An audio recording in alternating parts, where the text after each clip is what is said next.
शहीदों की चिताओं पर खड़ी कांग्रेस जिसने भारत को विभाजित किया, आज राहुल गांधी के बयान से मुझे लड़खड़ाती हुई नजर आई। सभापति महोदय, ये संविधान की बात करती हुई नजर आई और मैं 1976 का ये पूरा डिबेट लेकर आया। ये संविधान कैसे कांग्रेस ने तार तार किया, इसका कोई जवाब नहीं। केवल संविधान की ऐसे किताब नहीं होता है कि शिकारी आएगा, जाल बिछाएगा, दाना डालेगा, उसमें कोई फंसना नहीं। उसी तरह से सभी जो है फंस गए चिड़िया। ये संविधान का किताब जो है राहुल गांधी और उनकी पार्टी के लिए केवल एक उसी प्रकार की कहावत है। सभापति महोदय, आप ये समझें, ये 76 में स्वर्ण सिंह की कमेटी बनी 1975 में। उन्होंने सारे इंस्टीट्यूशन को खत्म कर दिया अध्यक्ष महोदय, जिसके लिए आज फिर से लगे हुए हैं। इस संविधान में 121 बार राष्ट्रपति का जिक्र है। इस संविधान में 121 बार राष्ट्रपति महोदय का जिक्र है। आपको आश्चर्य होगा कि एक संशोधन के माध्यम से राष्ट्रपति के सारे अधिकार को कांग्रेस ने खत्म कर दिया। राष्ट्रपति रबर स्टैंप हो गया। राष्ट्रपति जो कैबिनेट कह कर देगी उस पर मोहर मारना उसका अंतिम लक्ष्य हो गया। राष्ट्रपति का इंस्टीट्यूशन खत्म हो गया।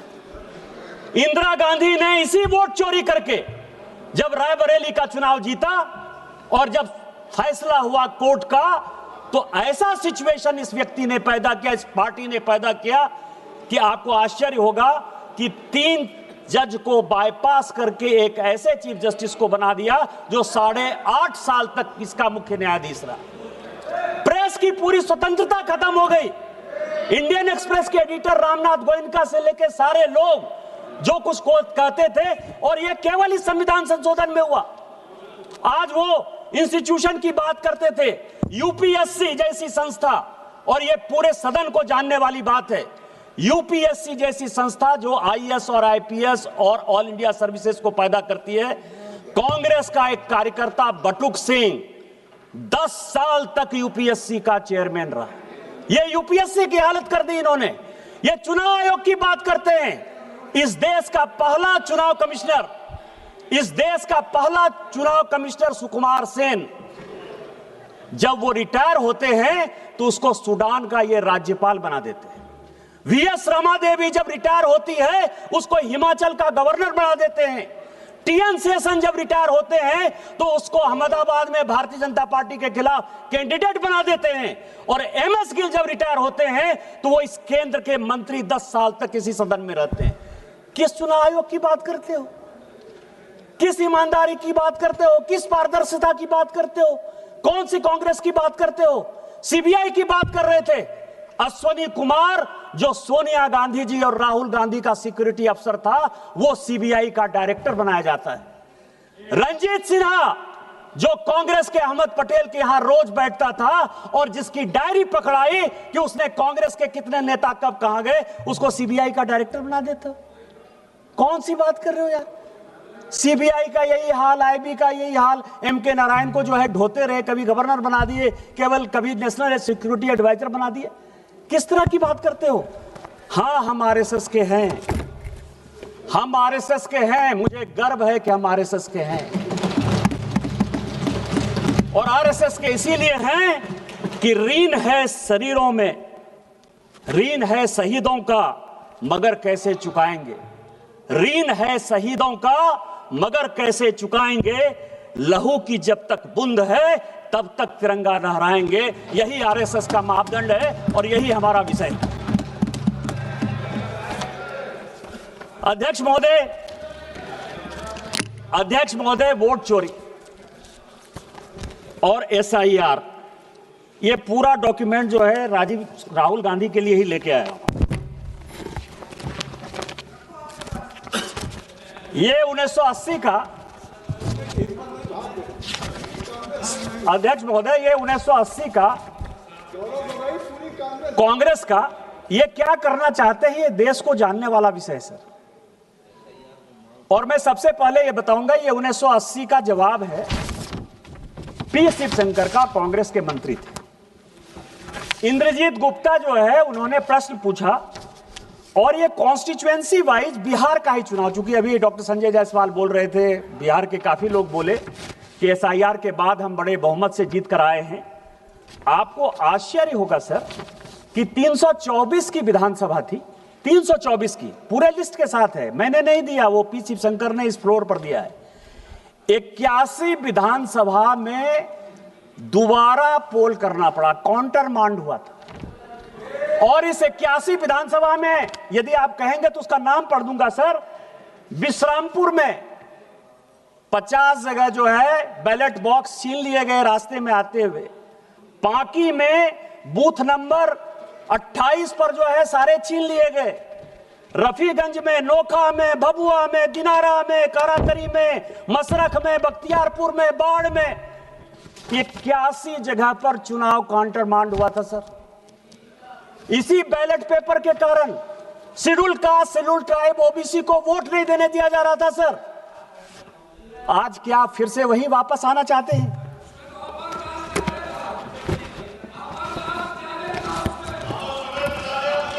ये मैं आपको सभापति महोदय, ये सभी लोगों ने कांग्रेस से लेकर डीएमके से लेकर टीएमसी तक वाईएसआरसीपी ने जो है ईवीएम की बात की। ये ईवीएम की पूरी हिस्ट्री लेकर आओ सर, पूरी हिस्ट्री है। हिस्ट्री किसने, ये ईवीएम कौन लेकर आया? ये ईवीएम कांग्रेस लेकर आई सर। पहली बार ईवीएम, आपकी जानकारी के लिए, 1987 में पायलट प्रोजेक्ट के नाते राजीव गांधी जी लेकर आए। ये ईवीएम की पूरी हिस्ट्री है। और 91 में जब नरसिम्हा राव की सरकार आई तो उन्होंने तय किया कि ईवीएम आएगा। और ईवीएम आएगा, ऐसे नहीं आएगा सर। ये सारी रिपोर्ट है सर, ये रिपोर्ट है 1961 के सेलेक्ट कमेटी की और ये रिपोर्ट है 1971 की सेलेक्ट कमेटी की। ये पूरे पार्लियामेंट को जानने वाली बात है। दोनों रिपोर्ट के अध्यक्ष जगन्नाथ राव कांग्रेसी थे और जो 1971 की रिपोर्ट बनी उसमें एचआर गोखले जो कांग्रेस के लॉ मिनिस्टर थे। और दोनों रिपोर्ट में क्या कहा? दोनों रिपोर्ट में यह कहा कि एसआईआर की आवश्यकता है, स्पेशल इंटेंसिव रिवीजन होना इलेक्टोरल फॉर्म्स का सबसे बड़ा विषय है। 1961 में भी यही कहा, 1971 में भी यही कहा।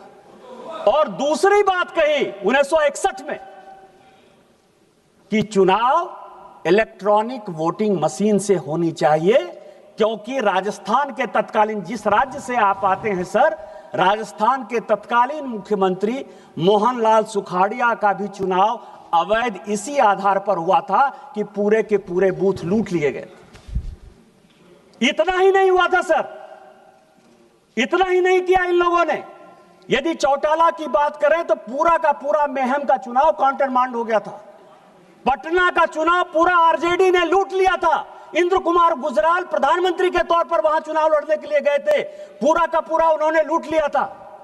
और इस कारण से कहा गया कि ईवीएम की आवश्यकता है, नहीं ईवीएम होगा तो ये चुनाव पूरे रिगिंग हो गए। दूसरा, अटल बिहारी वाजपेयी जी इस कमेटी के मेंबर थे और एल.के. आडवाणी मेंबर थे। उन्होंने कहा कि बूथ वाइज काउंटिंग करो, क्योंकि आप लोग जब चुनाव के रोल को घुमाते हो तो उसमें बूथ से पता नहीं चलता है। तो क्या तर्क दिया गया आपको पता है सर? यह तर्क यह दिया गया कि बूथ वाइज यदि काउंटिंग करने लगेंगे तो जितने ये गुंडे बदमाश मवाली हैं वो वोटरों को मारेंगे। इसीलिए आपको ध्यान हो, उस वक्त काउंटिंग वो होती थी जिसमें कि सभी बूथों को मिला दिया जाता था और जिसमें इनको रिगिंग करने की सबसे बड़ी सुविधा होती सर। इसके बाद भी आपको जो है एसआईआर खराब लग रहा है। एसआईआर क्यों ये विरोध कर रहे हैं सर? उसके पीछे का रीजन मैं आपको बता देता हूं। जो कल माननीय प्रधानमंत्री जी ने कहा, ये किताब लेकर आया हूं sir, Indian national Congress and the Muslims. 1905 में 1906 में जब मुस्लिम लीग बनी, 1905 में जब बिहार बंगाल का विभाजन हुआ और जब मुस्लिम लीग बनी सर, तो कांग्रेस ने समय समय पर, वैसे सोनिया गांधी जी सारा चिट्ठी लेकर चली गई हैं सर, लेकिन इस राइटर ने 2010 में सोनिया गांधी से परमिशन लेके कई एक लेटर जवाहरलाल नेहरू के, फजलुर रहमान के साथ, कई एक लेटर जवाहरलाल नेहरू के जिन्ना के साथ वो उन्होंने दिए। क्या क्या कारण था सर? भारत के विभाजन का कारण 1930 में जब स्टार्ट हुआ, 1928 में जब स्टार्ट हुआ, तो कांग्रेस ने किस तरह से मुस्लिम परस्त वोट की राजनीति के लिए कॉम्प्रोमाइज किया, इसका यह पूरा हिसाब किताब इसमें है सर। और इसी में इलेक्टोरल रिफॉर्म्स और एसआईआर है सर। मुस्लिम लीग कह रही है कि लोकसभा और विधानसभा में अकेले रह गए हैं। लोकसभा, पप्पू यादव जी आप बैठे बैठे मत बोलिए, जब आपका नंबर आएगा स्पीकर सर, कि लोकसभा और विधानसभा की अलग सीट हमको दो, नहीं तो हम जो है भारत का विभाजन कर देंगे। गोलमेज सम्मेलन में फैसला नहीं हुआ, 37 का चुनाव आ गया और 37 के चुनाव में एक दूसरे के साथ कैसे फ्रेंडली फाइट होना है, मैं आपको बताऊं, मैं किताब रख दूंगा सर, कि जिन्ना ने यदि कांग्रेस के खिलाफ बयान दिया तो नेहरू जी उसको चिट्ठी लिखते हैं कि तुम जो है मेरे खिलाफ क्यों बयान दे रहे हो, और यदि नेहरू जी ने जिन्ना के खिलाफ बयान दे दिया तो नेहरू जी, तो जिन्ना nothing will go on record except Nishikant Dubey ji what he saying, nothing will go on record। तो आप ये समझे सर कि इसी तरह का सिचुएशन जो 1906 से लेकर 1947 तक भारत के विभाजन की रूपरेखा जिस तरह से रखी गई, उसी तरह इलेक्शन कमीशन के खिलाफ जाकर, एसआईआर के खिलाफ जाकर पूरी की पूरी कांग्रेस पार्टी, जिस मुसलमान की आबादी 9% थी, आज उस मुसलमान की आबादी 2011 में 24% है। पूरे देश भर में मुसलमान 4% बढ़े हैं, पूरे देश भर में मुसलमान 4% बढ़े हैं। हमारे यहां रोजगार का एक साधन नहीं है, लोग विस्थापन और पलायन के शिकार हैं। इसके बावजूद भी 15% मुसलमान कौन हैं? वो सभी बांग्लादेशी घुसपैठिए हैं, जिसके आधार पर कांग्रेस, जेएमएम, टीएमसी चुनाव जीतती है और इसी कारण से वो एसआईआर का विरोध करती है। आप इसको देखिए सर, चुनाव का मैं आपको बताऊं, 24 परगना में 1941 में मुस्लिम वोट जो है वो 32% था। जब भारत स्वतंत्र हुआ और जब बांग्लादेश बन गया तो 24 परगना में मुस्लिम का आबादी 1951 में केवल 23% था, और आज 2011 की जनगणना के हिसाब से ये फिर से 33% है, फिर से 33% है। पूरे देश भर में मुसलमान इन दिनों में 4% बढ़े हैं, 24 परगना में 13%, 14% कैसे बढ़े? इसका जवाब कौन देगा? कोलकाता सर, कोलकाता में ये 2011 की बात कर रहे हैं हम, I am not talking about 2025। उस वक्त हमारा होम मिनिस्टर नहीं था, कांग्रेस का था, आपने उसको बचाया है, आपने, सीपीएम ने और कांग्रेस ने मिलकर मुसलमान को लाया है, इसीलिए एसआईआर का विरोध कर रहे हैं, इसीलिए ईवीएम का विरोध कर रहे हैं आप। कोलकाता 1941 में 24% था, जब भारत स्वतंत्र हुआ तो 12% रह गए सर, केवल 12%। ये आपको भी देखने की बात है काकोली जी, 5 साल के बाद आपका बच्चा नहीं जीत कर आएगा, मुसलमान जीत कर आएगा जो बांग्लादेशी होगा। एक मिनट निशिकांत जी, ये जो अपनी फिगर, हर मेंबर को अपनी फिगर देंगे, अगर कोई चुनौती देता है तो उसके लिए मैं कहूंगा ये अपना कॉन्फिगरेट कर देंगे, तो ऐसा नहीं है। आप बैठिए, आपको आर्टिकुलेट कर देंगे, आर्टिकुलेट कर देंगे। 12% था सर, आज 2011 की जनगणना के हिसाब से, 2011 की जनगणना के हिसाब से स्पीकर सर वो 22% है, 10% मुसलमान कोलकाता में बढ़े हैं।